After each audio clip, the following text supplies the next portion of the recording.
Hey, let's delve deeper into lesson number 29 in our study of the book of Revelation. Well, I have researched Revelation 17:10 and basically have come up empty. I do not have an explanation that fits all the parameters of Revelation. Now, when we interpret John's vision, our first question should always be, what meaning with that first century audience of glean? Now, John tells his readers that the beast has seven heads, and the heads are hills and the heads are kings. Now, sticking with our interpretive assumptions, we know that seven signifies completeness or perfection.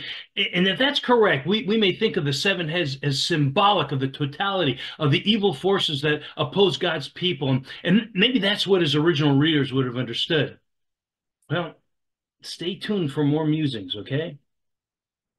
Suppose the beast is not the Antichrist, but it's actually the dragon. And after all, John's description of the beast of Babylon is perched upon is very dragon-like. Then we can understand the seven heads as seven different Antichrists. That's why scholars suggest that it's best to understand these seven hill-headed kings as empires. Five anti-God governments have risen and fallen. Now the readers are living in a time of the sixth Antichrist government with a seventh and an eighth that are intimately connected, coming on the scene, coming into power really soon, but just for a short time. Now, John is going to nix this idea that the beast is the same as the dragon in the next couple of verses.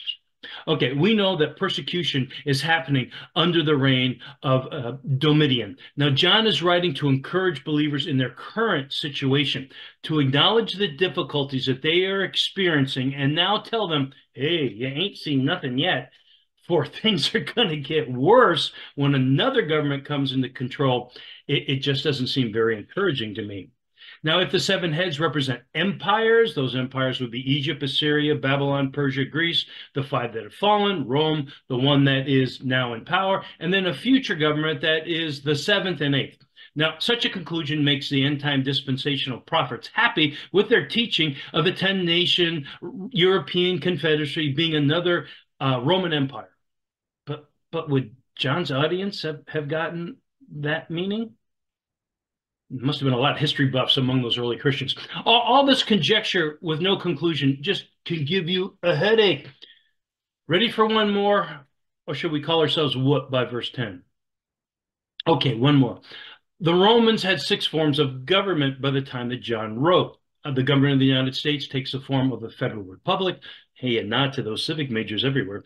The governance of Rome went through six transformations. We've got a monarchy, we have consuls, we have dictators, we have the rule of 10, we have tribunes, and the emperor. And the sixth head that existed in John's day was the imperial system with Domitian in charge. But with this, once again, we're left with the unpleasant thought that another type of Antichrist government is going to come and take charge. So the bottom line doesn't seem that anybody has got this figured out, and I need an aspirin. You know, I haven't stopped researching, so I will keep you updated if I come up with anything more concrete.